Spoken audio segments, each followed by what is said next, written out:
yozgi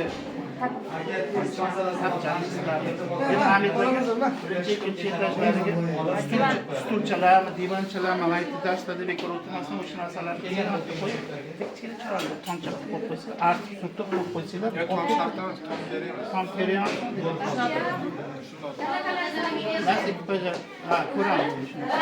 Ba'zi siyolni tom olinadigan tom qo'yib yasab qo'yish kerak baribir.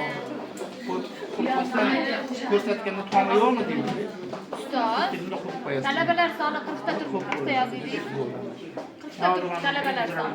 Yo'q, nechasi ishlatib yana bir ko'rsating demak. 25 demak, mana elektrodvigatellar demak aylantiring. Aylantirib yuboring. Bar aylantiring, u keyin hozir. Ana. Bu ham aylanyapti. Ikkinchi taraf mana. Demak, aqlli demak pult bilan avtomatik demak boshqarilyapti. Ular ko'rdinglar? Ular aslida malkemada taxmonchiga bu narsalar aslida endi unaqa ishlari qoldi. Asosiy tanasi mana bu mana bilan. Hozir nasosda buni ham ishlatib, hozir nasosini ham olib suv solishga nima turyoqmi?